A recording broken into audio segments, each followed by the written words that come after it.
How's it going, everybody? So I just got done making a 45-minute video going way too deep into detail about the things that you shouldn't worry about and you shouldn't focus on if your goal is health and feeling amazing, feeling like an unstoppable force, and also resolving all of your diseases and issues at the same time.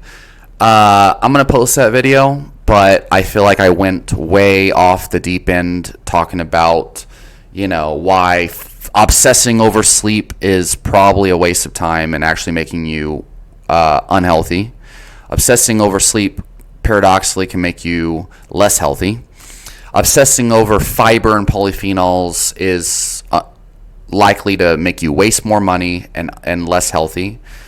And trying to get to the root of what's actually healthy, what's actually going to make you healthier. I also was, dismantling, this obsession over getting your recommended daily intake of nutrients. But I'm not. But this video that we're talking here, we're going to just go over the basic principles on how to actually be healthy, how to feel like an unstoppable force, how to have unlimited energy, how to have very high mood, how to get your sleep on check, all of these things, okay? How to actually be healthy and feel your best, live your most productive life, live your most highest energy life, all of this stuff. That's what we're going to talk about in this video, okay? I want to make it very, very simple at first, and then we'll go deeper as we go along. Number one, get enough protein from whole animal foods, okay? What that means is I want you to get your ideal body weight in grams of protein from whole animal foods. Now, this is not about protein intake for muscle mass or anything like that. We're using protein as a measure for overall nutritional status, okay? The premise here is if you get enough protein, if you get your ideal body weight or your lean mass in grams of protein from whole animal foods, meaning animal flesh, right? You're also getting the most highly bioavailable forms of potassium and magnesium, iron, vitamin B12, all of these things, okay? All of the nutrients that you actually need to get on a regular basis, also amino acids, what we call protein. These actually are the building blocks for your connective tissue, your ligaments and tendons and joints, even your bone mass, okay? Strontium and all these other nutrients that people don't know about, calcium obviously, you get from amino acids in the protein. You also get your body's primary endogenous antioxidants, glutathione, superoxide dismutase, even uric acid and melatonin. Okay, these are nutrients people generally don't realize are actually antioxidants. You get these from the amino acids that you're consuming. And animal foods have a unique benefit of also contributing the cofactors that convert these amino acids into their end products, which are antioxidants, okay?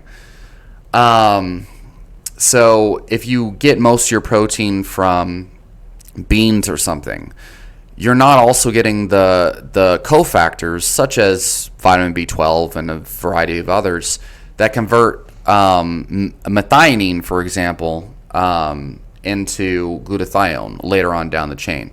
So homocysteine is generally seen as an indicator of higher inflammation. Homocysteine is an intermediate between methionine and cysteine from the protein you eat to later on glutathione. And so if you're only getting your protein from plant foods, you might not be converting a lot of this homocysteine into glutathione.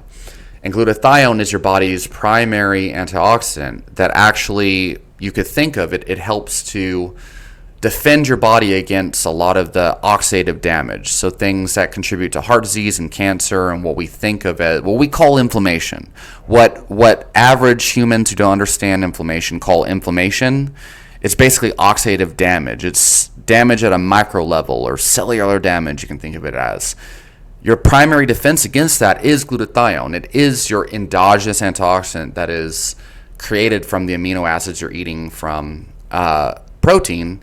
And the cofactors are all found in animal flesh and animal foods, whereas plant foods is kind of hit or miss. The other thing, you get potassium and magnesium from animal flesh. You're getting most of your body's electrolytes and minerals. And not only do you get about 1,000 milligrams per half pound of lean flesh foods, lean meat, but you're getting it in the most bioavailable form. So a lot of people don't understand the nutrients in plants on the package, or when you log it down on a nutrient tracking app. You're not actually getting exactly how much it says on the package, because plant foods, you're only absorbing like 10% maybe of a lot of these nutrients. There's nutrient inhibitors, so things like phytic acid and protease inhibitors, and fiber itself is actually a anti-nutrient. It all inhibits the absorption of these nutrients.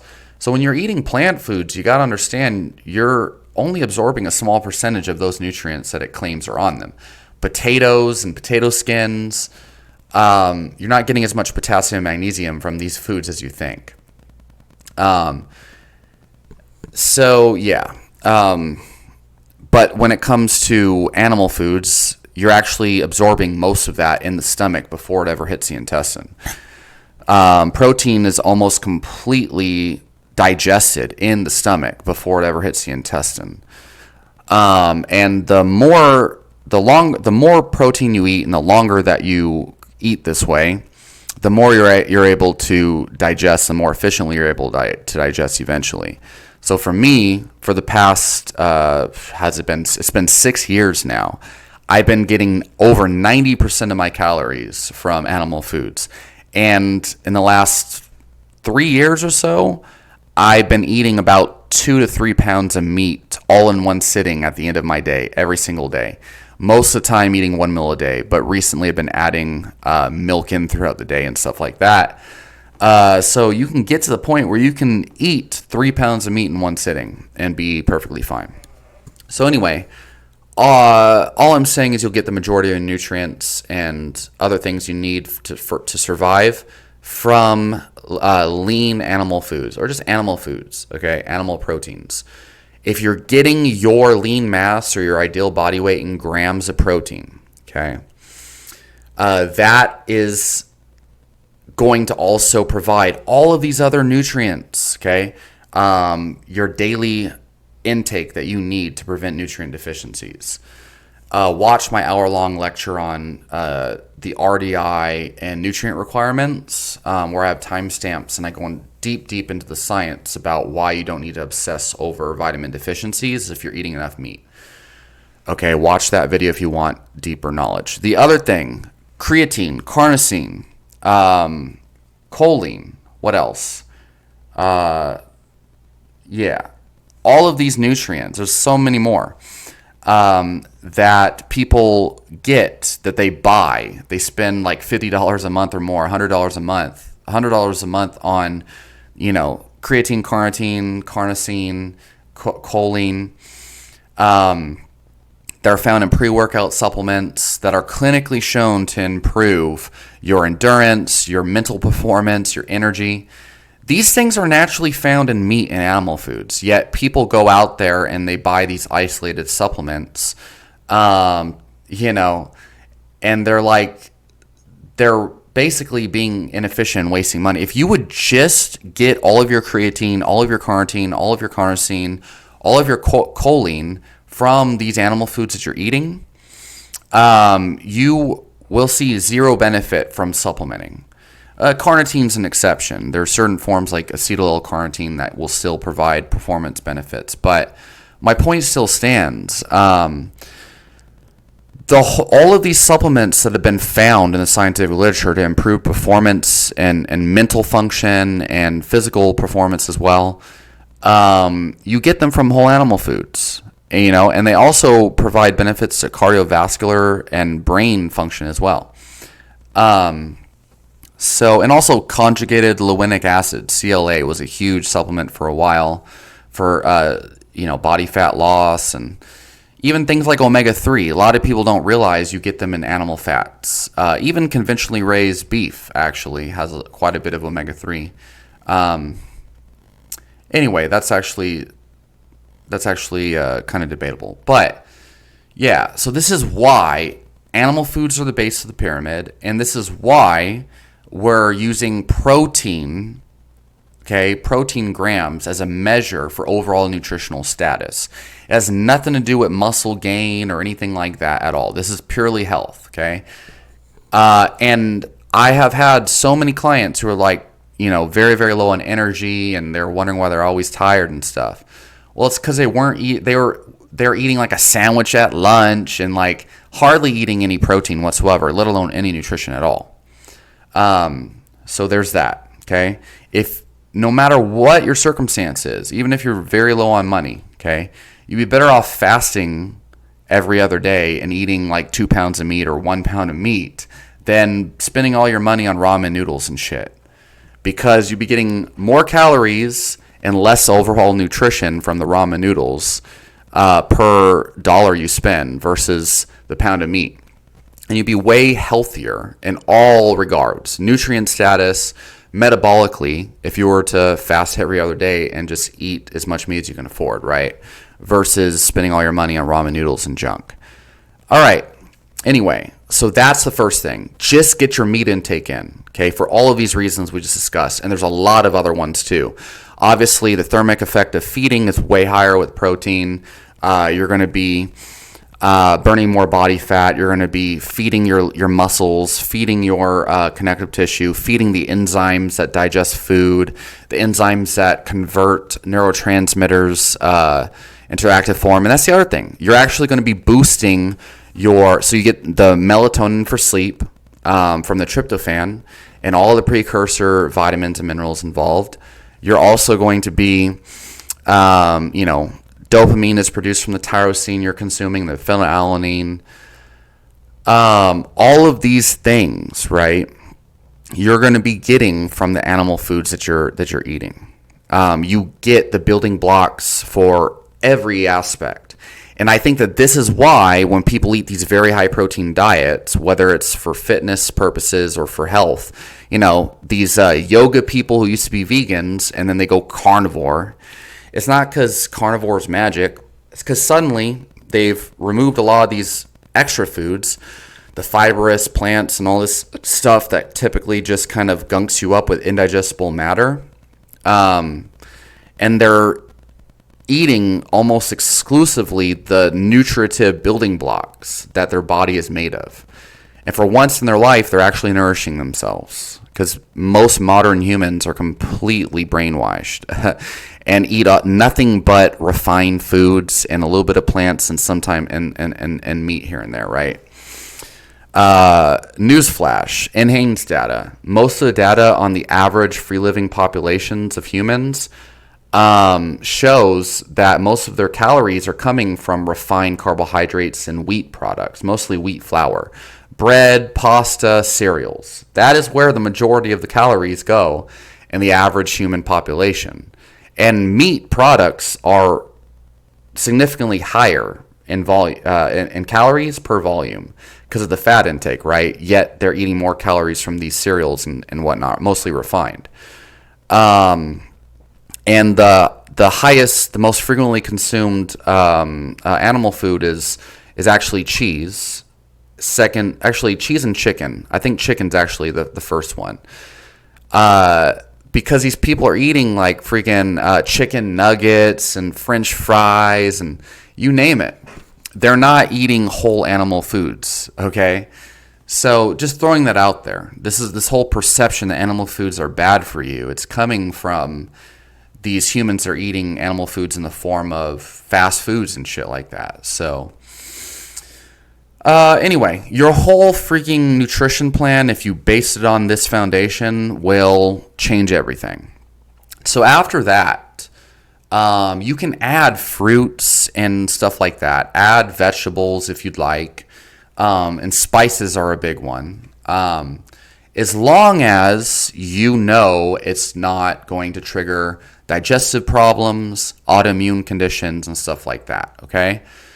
As long as you have identified through a extensive and strict elimination diet that these foods do not trigger autoimmune conditions or allergies, okay? A lot of people don't realize that their allergies that they think is seasonal and environmental is actually coming from a food that they're eating at certain times. And it's really crazy when you see people like this, right? They insist it's something in the environment. And I have found things like raw cacao, which is very high in histamines, certain teas and things, as well as whole grains, beans, nuts, and seeds. And, cacao is obviously a bean. These were the problem for me that were directly causing or contributing to my, triggering my psoriasis and chronic digestive problems back in the day. What's interesting is after several years of eating exclusively meat, I can actually eat these foods now in smaller amounts and I'm fine. Probably was caused by some sort of pathogen, right? Some sort of infection in my intestine from back then that died off when I stopped feeding it with the fiber and carbs and crap. So anyway, just an observation. This is a very common occurrence though. So be very careful when you're adding plant foods and stuff like that into your diet. Remember that polyphenols, if they're targeted, very specific polyphenols can have a beneficial effect. For example, ginsenosides from ginseng, gypinosides from gynostemma, or, gingerol from like ginger root, for example, right? Curcumin from turmeric. Like there are very specific polyphenols that have specific beneficial properties, and they do very real things in your body when you consume them, just like taking a drug, okay? But then there are plants that people just assume are healthy. They think, oh, the more the merrier. Things like broccoli and spinach and carrots and all this stuff. They think, oh, it's a colorful vegetable, it's healthy because of polyphenols and fiber and all this other stuff. But really, they're just a bunch of kind of meaningless, neutral things, mostly just extra things you're buying and purchasing with your money. And the fiber is just indigestible matter, okay? Most of the nutrients in it you're not really fully absorbing. The fiber is giving you the illusion that it's helping with your bowels because it's just bulking up your intestine with more indigestible matter. So you have the sensation that your, bowels are healthier. Anyway, I have a whole freaking several hour-long lectures in my playlist that you can read where I talk about fiber intake and why the science on it is not what you think, basically. And yeah, there's thousands of people now eating only meat, which, by the way, I'm not telling you to do. I'm just saying it's possible to eat only meat like, I have mostly.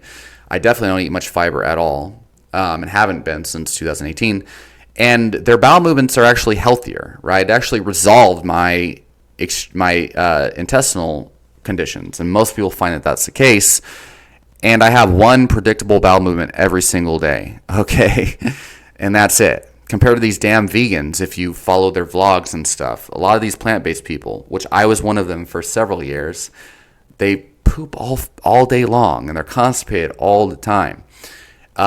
It's just because you're forcing yourself to eat these foods that aren't actually benefiting you, fiber and all this other stuff, and that should not be a focus. This is where mainstream nutrition goes wrong, and these holistic health people go wrong, is they focus on salads and fiber and plants and polyphenols and all this stuff that is not backed by causal evidence in the research. Instead of the big hitter, the animal protein, or just protein in general, has been shown in the literature to have a significant impact on all things. Okay? It's backed by historical evidence, and it is, yeah. So anyway, that's the big thing. So that's all. So add the plants you want because you enjoy eating them, because they add variety to your diet, and they make your food tastier if you can afford it. If you can't afford it, just focus on the meat first. You shouldn't be being fancy, right? Fruit. So some people are going to do better on carbohydrate-based diets, and other people are going to do better on ketogenic metabolism. something you got to understand is a ketogenic diet, if done properly, after about 4 weeks, can make you feel insanely amazing. Okay. Read this book, The Art and Science of Low Carb Performance by Dr. Stephen Finney and Jeff Volek. Please do not be swindled by these like extreme anti-keto people. I'm not saying keto's magic, but for a lot of people, it is an absolute game changer. But you have to educate yourself and read the right books, okay, from the right people. Because, yeah, I'll make another video about that. If you want to hear all of the stuff I have to say about ketogenic science, post a comment down below and I'll make that video. I have several of them already. It's just all of these things we're talking about in this video that I'm trying to make really simple require hours and hours of me explaining things for you to really understand why I feel so confident in these things, right? But just know that some people are going to find a complete 180 transformation in their health and their life when they go keto, even if they don't have diabetes or anything. And other people are just going to find that they just do better and life is easier when they're eating a lot of carbs, or a carb-based diet. So there's carbs are not poison, plants are not poison, keto's not magic, meat is not magic necessarily.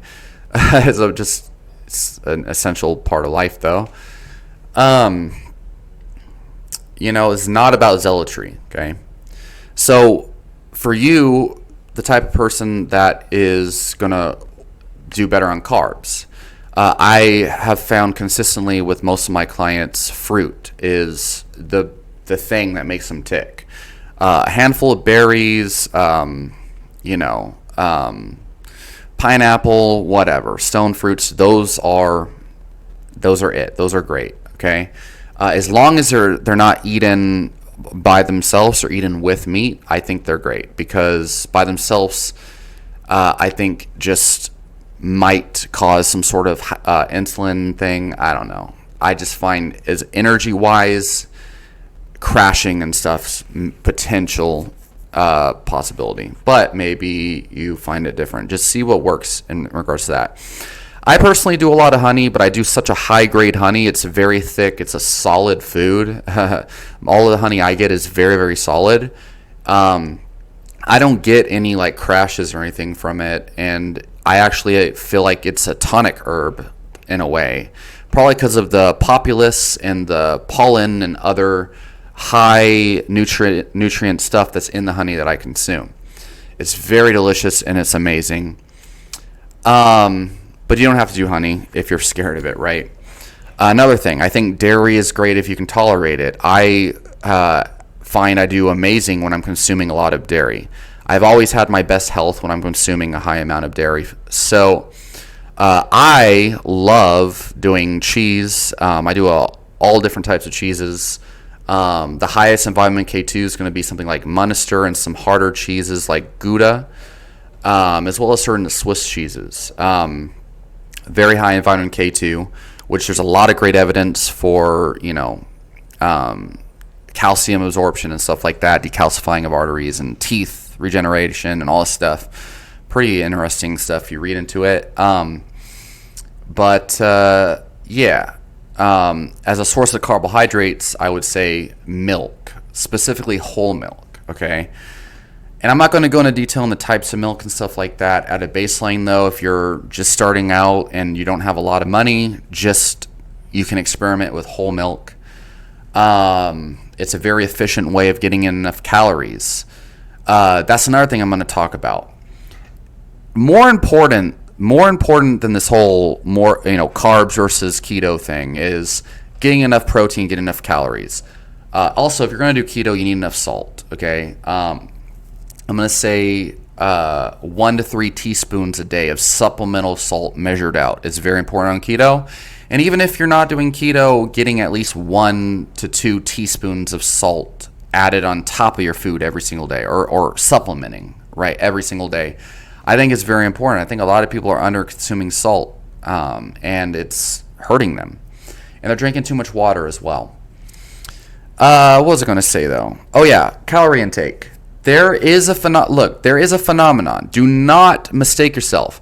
Even if you're not trying to lose weight or anything, tracking your overall energy intake every single day. So protein you should track no matter what your goal is, because that's where your nutrients are coming from. On average, 2 to 3 pounds of meat a day is very important, but depending on, whatever. What was I going to say? Calories. And by the way, I've been recording videos for like 4 hours, so if I'm absent-minded, that's why. Calories. Make no mistake, if you are under-eating your energy intake, if you're under-eating calories, you will feel like you have less hormonal potency. This has actually been reflected in the research. There is a phenomenon, it's known as REDS. It's Relative Energy Deficiency Syndrome, okay? It's generally studied in relation to sport, but I find very frequently the two biggest things in people's diets that is making them feel like shit: their energy, their mood, their sleep, everything, their motivation for life. It is protein intake and calories. And the more active you are, the more this matters, okay? But even if you're not active, people are under-eating protein and under-eating calories, okay? When you're under-eating protein foods, you're by side effect under-eating nutrients. You need to be consuming enough energy every single day, whether it's from fats or carbs or both, okay? So do not think that you're going to be healthier by under-eating, and this whole idea of increasing longevity with caloric restriction, that is a horrible way to live. You're going to absolutely hate yourself, and your health will probably get worse as a result, not better.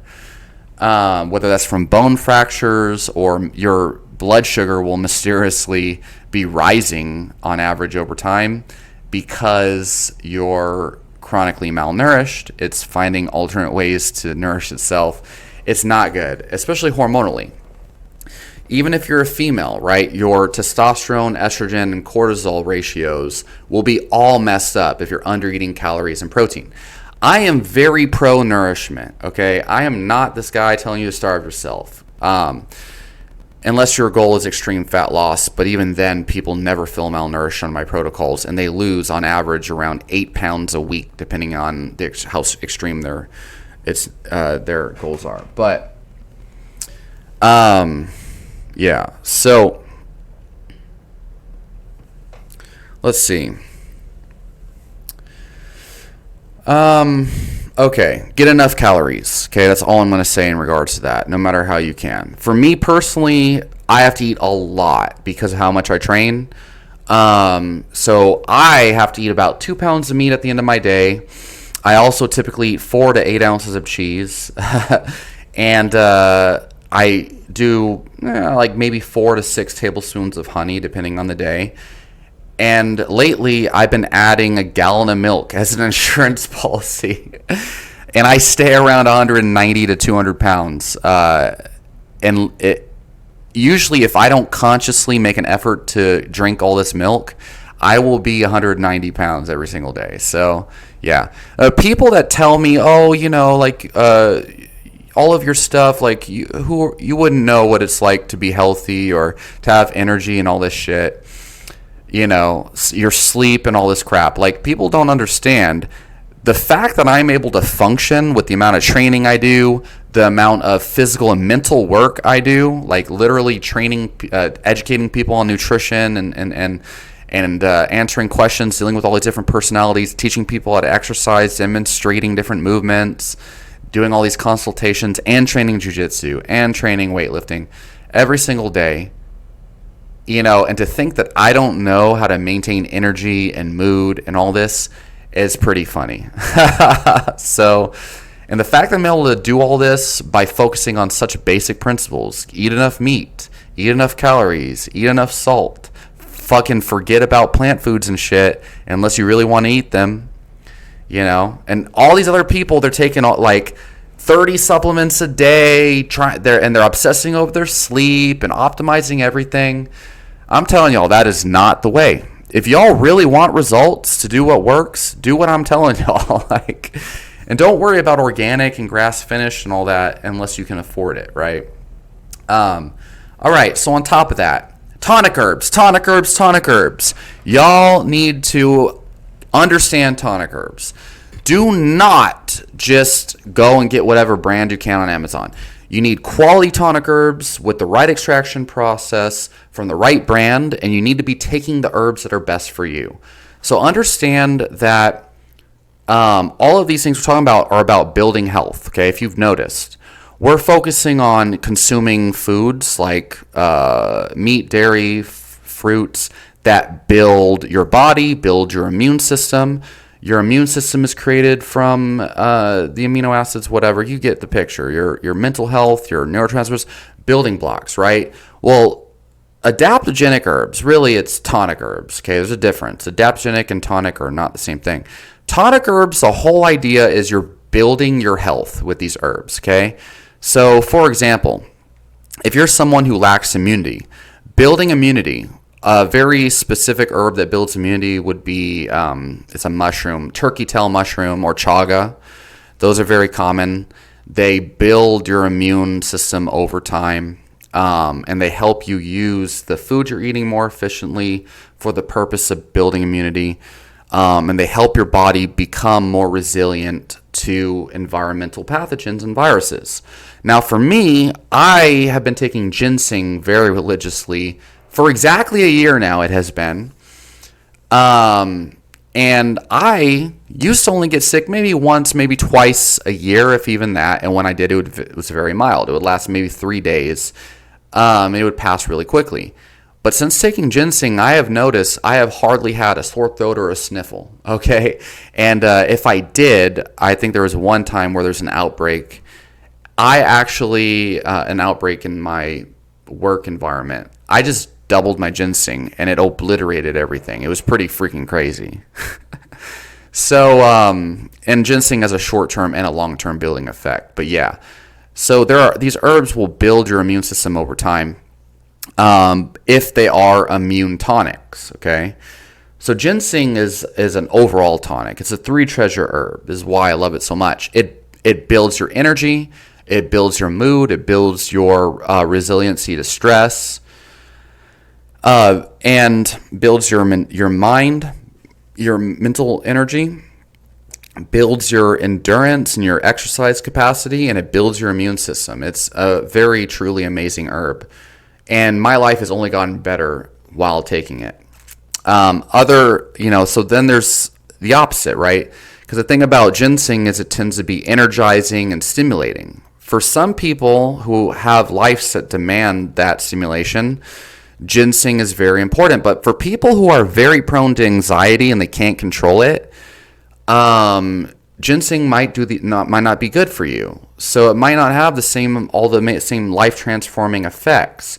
Because you are prone to anxiety, you cannot be consuming a stimulating herb like that. Even though it's not a stimulant, it still will have negative effects on you. For you, what you're probably going to need is something like reishi mushroom or gynostemma. So gynostemma is actually a ginseng-like plant that has lots and lots of gymnosides in it. And what it does, though, is it calms you down, though. It has a relaxing effect, and it builds relaxation in you. Whereas ginseng builds kind of this peppy energy.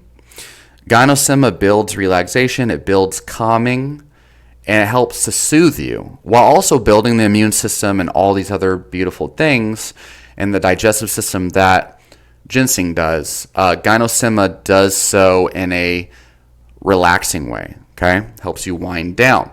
Reishi mushroom, though, is an amazing tonic for building relaxation, building, also building immunity and things like that. But it's a relaxing herb. It helps with your sleep. It helps calm the immune system, calm the digestion, all of that good stuff. And so it's a great tonic. It also builds the spiritual potency and the mentality. For someone who might be struggling with a lot of negative habits and negative addictions and stuff, reishi mushroom helps to shine a light on that and helps you overcome those things.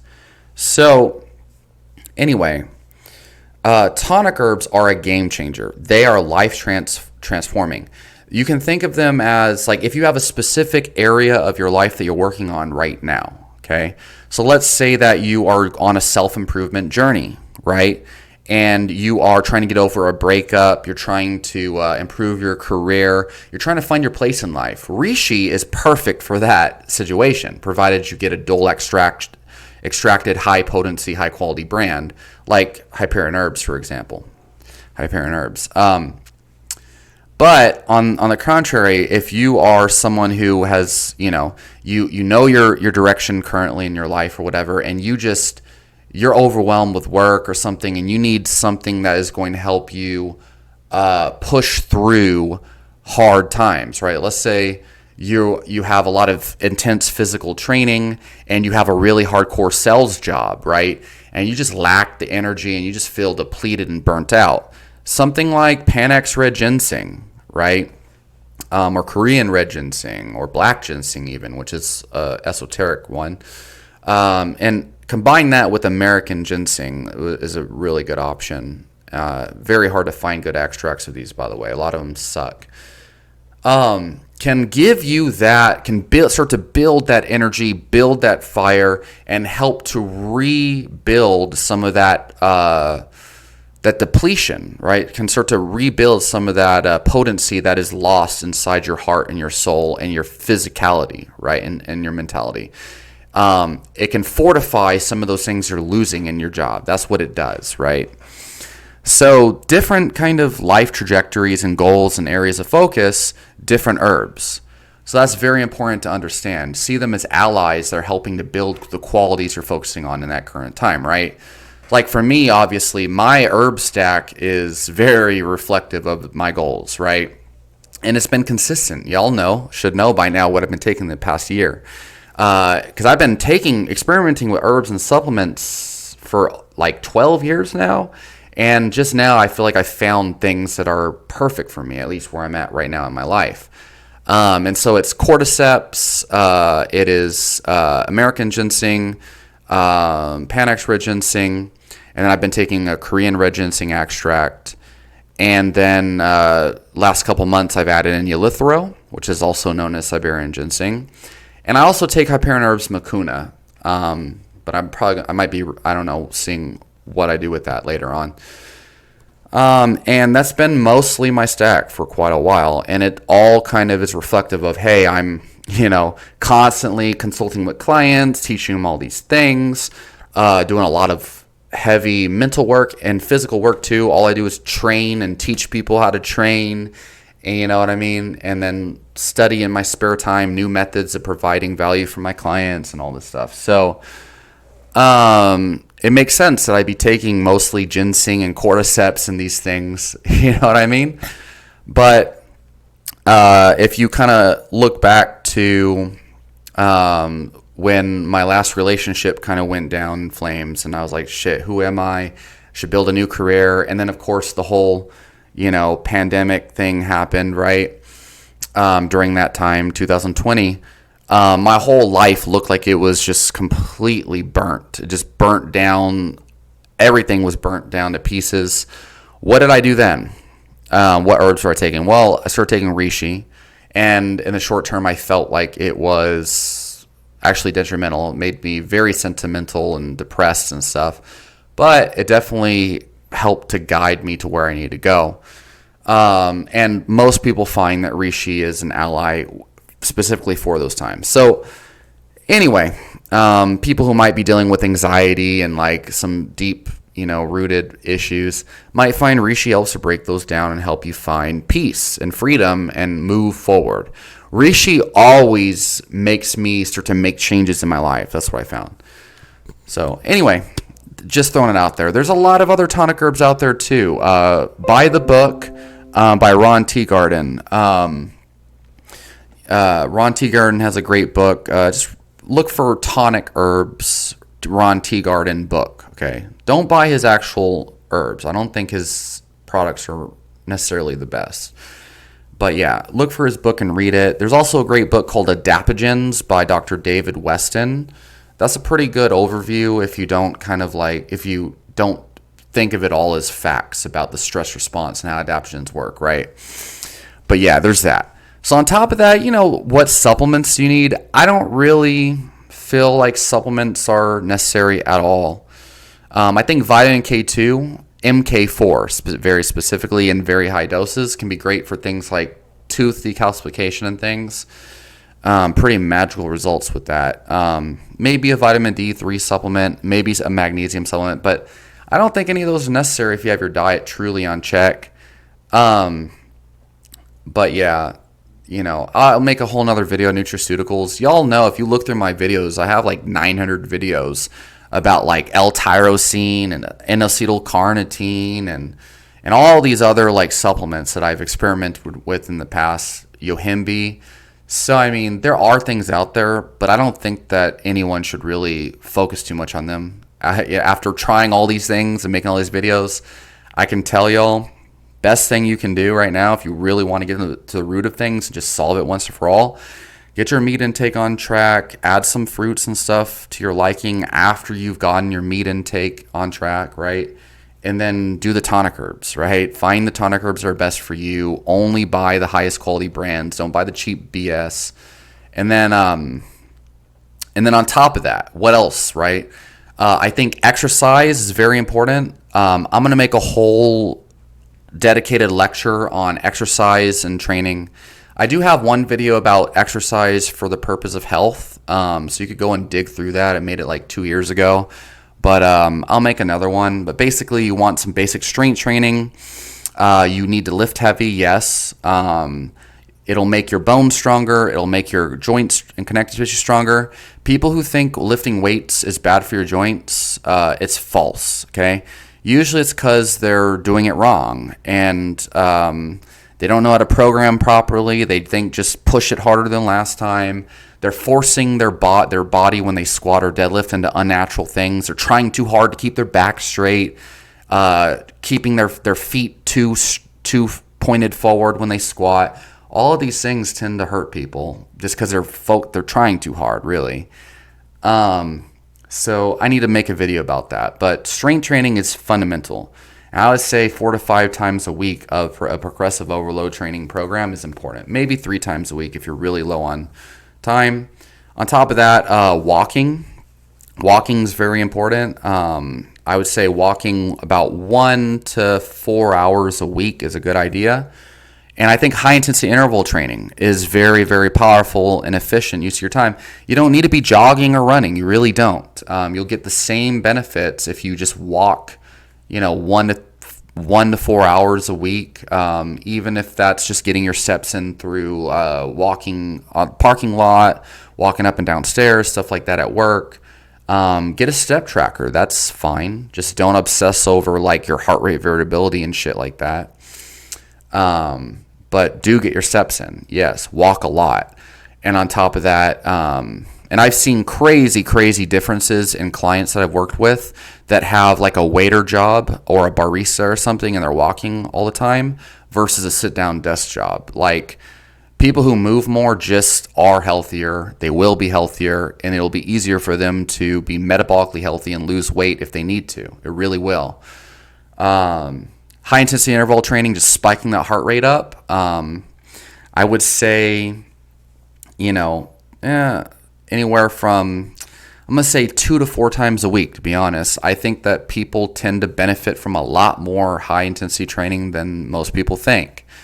And if you do 2 to 4 times a week of 20 minutes Metcon style training, right? High intensity interval training on top of 3 to 4 times a week strength training and walking maybe 1 to 1 hour a day, 1 hour a week or something, you will be good to go on the training side. Trust me when I say that. And then throw in a little bit of stretching here and there and maybe some yoga, but don't do too much of that yoga. It's not as big of a deal as you think.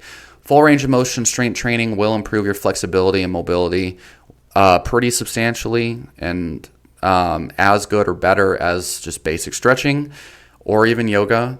And yoga won't do jack shit for improving your bone mineral density and your connective tissue strength. It's a misconception, people thinking that yoga is like good for your bone health and building strong connective tissue. the body doesn't adapt the way people think when they're doing these yoga things. Yoga's good though. Calisthenics are great, but you're not going to build stronger wrists and stronger knees and shit like that with yoga. You're not. At least not past like the first 2 months. After about 2 to 4 months, you're not going to get stronger knees from just doing body weight shit. Even if you do them for high reps and long periods of time, bones and connective tissue adapts to heavy loading, okay, past a certain point, not time under tension. People don't realize that. It's pretty sad. All right. Next is going to be just getting your life together, and this is very important. One of the biggest things I've seen with a lot of these like health people that are obsessed with health, they obsess over what supplements to take, nutrient intake, fiber intake, usually shit that doesn't matter. And they focus on, I got to get sleep. And if I don't get sleep, I'll skip the gym, which, by the way, the whole reason why low amounts of sleep is correlated with diseases. The only reason why getting less sleep is correlated with more disease. Low sleep by itself does not cause diabetes or heart disease. It doesn't. And I watch my whole hour-long video with timestamps where I talk about it in my playlist, please. What actually causes diseases in these underslept populations is because they are typically too busy to sleep and too busy to cook proper food or meal prep or get healthy foods, and they're eating a lot of convenience foods, and they're too busy to hit the gym or be active. So their low sleep is not causing the diseases. It's not making them less healthy. It is not helping them, but it's actually their whole lifestyle. The whole reason why these people don't sleep enough is because they're too busy to sleep. They have really busy, demanding jobs, and they don't have enough time to exercise. They don't have enough time to eat properly. So don't worry if you're not getting enough sleep, or if you think you have insomnia. Talking to me, someone who dealt with insomnia for a long ass time. Read the book The Expectation Effect, okay, where it has a section on sleep, and you'll understand that worrying about sleep actually does worse, okay? It makes you worse off. Best thing you can do is actually follow all the nutrition and exercise advice I talked about in this video, and don't fucking worry if you're not getting the amount of sleep you think. Humans never got a full 6 to 8 hours of sleep every single night. They never did. Before the invention of electricity, humans slept on average 3 to 4 hours in one increment, and then another 3 to 4 hours in another. They had biphasic sleep routines. They slept 2 separate times in the day, whether through naps or through two in the nighttime, and it was like 3 to 4 hours each. Okay, maybe, right? This whole 6 to 8 hours of undisturbed sleep. The only reason why it's preached these days is to support corporate America or corporations in the 9 to 5 sleep job. All of this shit is to make you think that the 9 to 5 lifestyle is sustainable. It has nothing to do with health. Sorry, but if you insist on whatever. All right, so yeah, fuck all that BS, man. Eat properly, eat enough protein, don't worry about fiber and all this shit, don't worry about sleep, exercise enough, and take tonic herbs to help you perform your best, or to help you sleep more if you need to. And then, mindset. Get your career on check, okay? Have a process of mastery, okay? You need to focus on your career. Find yourself a means of creating money and revenue that can also be like a project of yours, right? So if you're just kind of like, whatever you're doing. So like I had an ex-girlfriend, she was amazing, she was awesome, most amazing girl I've ever met, right? She was a barista for a long time. She had a lot of different jobs and stuff and side hustles, and she was going to college full time, but she was a barista. Okay. Something I really loved about this, she was very passionate about her job. She made crazy good tips and worked at a really good wine place as just a bartender and barista, right? Because it's a hotel, right? So the thing is, she knew everything there was to know about the coffees she was making and how to make it properly and where it originated from and all this. Knew everything there was to know about the wines and all this other stuff too. And when her customers would come to her and ask her questions and stuff, like she'd be able to tell you a story about it and all this other stuff. She was very invested and very knowledgeable about her craft, and she did it very, very well. And she had a particular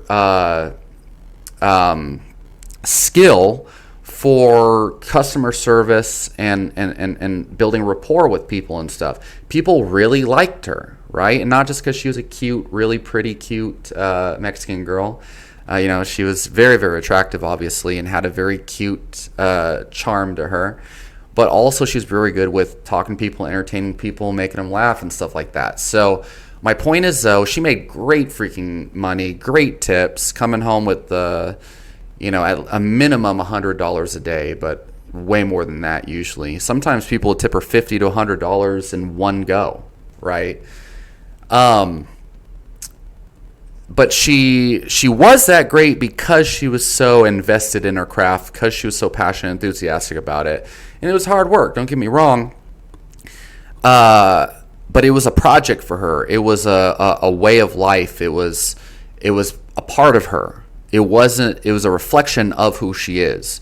It was not just like, oh, I'm going to work today, I am an engineer or whatever, I do engineering, or whatever it is, right? Work at a bank or whatever, right?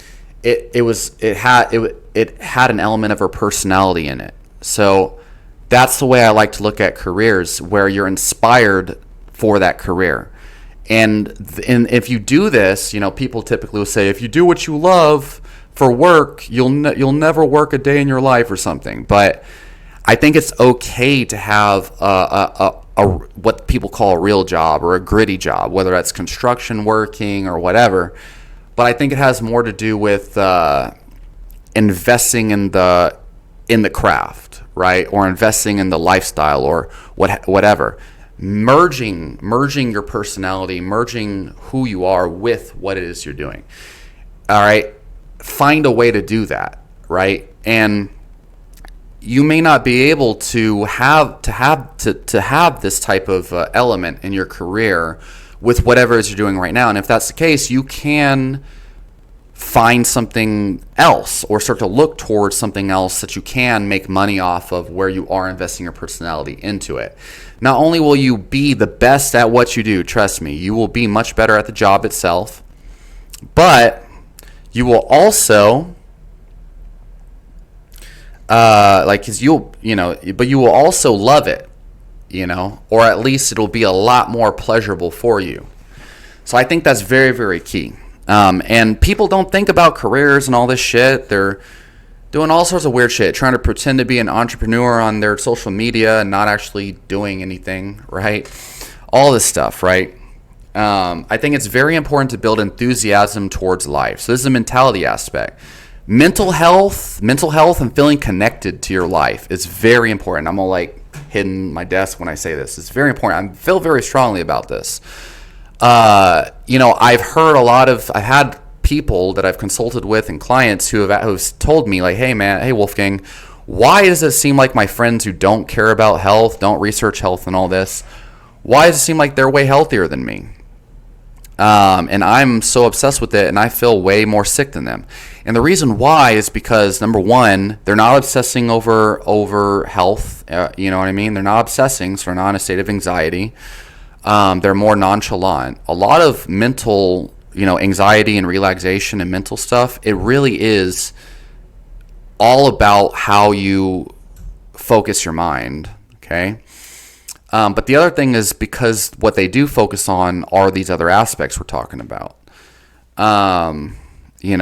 They're able to find a way that they enjoy their life, and the energy you hold throughout your day speaks a lot on your health, a lot more on your health than how many supplements you're taking from Dave Asprey's book, or it's whatever, or how much polyphenols you got, or your fiber intake, or how perfect you did with your smoothie or something, right? There are so many people that just kind of eat moderately healthy and don't worry about it, that feel tremendously healthier than a lot of these people that are like spending hours every day watching and consuming health content. A lot of these people are, like Brandon Gilbert from Hyperion Herbs has said it many times. He was the one who woke me up to this shit, okay? That a lot of these health-obsessed people are the least healthiest people that he's ever met in his life. And that is so true. He was one of them, and so was I. That's how we know now, right? We're like, shit. Just eat the healthy diet that makes us, that does, benefits our health. And then take the tonic herbs and then practice these other kind of exercises and things, Some Qigong, right? Anyway, on top of that, mentality, right? So there's that career thing, right? The career thing's key because you have to make a living somehow in the society, but you want to do so in a way that gives more than it takes and it builds your soul up, okay? You have to do that, okay? The next part of this, read the book, The Expectation Effect by David Robson, okay? You will understand optimism is not even optimism. If you're not building this whole mindset, this optimism or whatever, channeling your mind on focusing on building positive things and seeing things in a positive light, scientifically speaking, you're hurting yourself. You really are. There is absolutely zero reason to not be optimistic, to not make a conscious effort to channel your thoughts and your feelings towards the realistically good things in life. I'm not saying be delusional at all. I'm saying focus on the things that are factually good. And if you don't have anything like that to focus on the fact that you can factually make your life better, okay? And have faith in it. So The Expectation Effect by David Robson, read that book. The other book that you should read, Power of the Subconscious Mind by Dr. Joseph Murphy. Absolutely foundational, okay? Read both of those books, starting with The Expectation Effect by David Robson. And then after you've read those two books, read Think and Grow Rich by Napoleon Hill, okay? Please, though, read those books, okay? People don't read books, especially the most important ones. It's crazy. Wasting all this time with all this nonsense when you could just read the books that I've read and have everything on lock, okay? Everything on check. You need to get your relationships on check. You need to get your social dynamics on check, because relationships, if you get in the wrong ones, have the wrong mentality and all this, can be a liability and not an asset. If you get in the friendships with the wrong people, relationships with the wrong people, it can bring you down, and it can be like a sinking ship. And then none of this other shit will matter. Okay, a lot of people, their health, they'll do really, really good, and then they'll start to suffer because they get in a relationship with someone who encourages them to be unhealthy, or their mentality goes up. They might overcome depression, all this. Then they get in a relationship with someone who just brings them back in that depression. So you have to read books, and you have to read the right books about the right things from the right people. Take tonic herbs, take the right tonic herbs from the right brands that are right for you. And you should get protein. Get enough protein for you. Also don't consume plant foods just to consume plant foods. You should probably, maybe, potentially, go on a strict targeted elimination diet where you remove pretty much all plant foods for a given period of time and then reintroduce them back to see which ones you respond best to, right? But meat as a foundation, getting all of your nutrient intakes satisfied, everything your body needs to be healthy and functional, even a ascorbate, not vitamin C, because you don't really need vitamin C, you need ascorbate. Uric acid from meat will prevent scurvy and help with all those functions that are associated with vitamin C. Get the meat intake, moderate individualized plant intake to you and what you need and what you want. Carbohydrate intake, moderate, individualize that to you.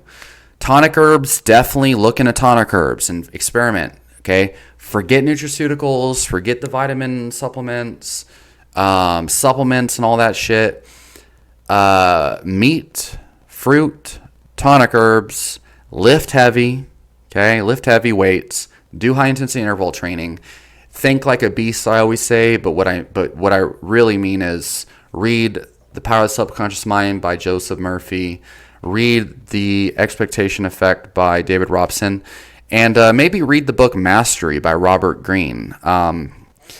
Understand that you should have a passionate life, and consciously you have to build passion, build enthusiasm, build your interest, become interested in who you are and who you want to be. Have goals that you feel compelled to achieve every single day, and write a list of affirmations affirming those goals, and repeat that in the morning 3 times each and before you go to bed. And that's actually practicing what you read in The Power of the Subconscious Mind, by the way. And if you do these things, you'll be great. But make no mistake, you can't just do the nutrition stuff and then forget the mindset stuff and all this other stuff and be healthy, okay? Because tonic herbs and nutrition ain't gonna solve everything on its own. Remember, like I said, I've had clients and other people consult all the time. They're telling me, like, asking me, why do these people who don't even care about their health seem way happier and healthier than me? You know what I mean? And it's because they have the mindset and these other things on check that are more important, right? They might have diabetes, but at least they have the right mentality towards life, right? All right, so anyway, leave your question, comments down below. Let me know what you think, and I'll talk to y'all next time.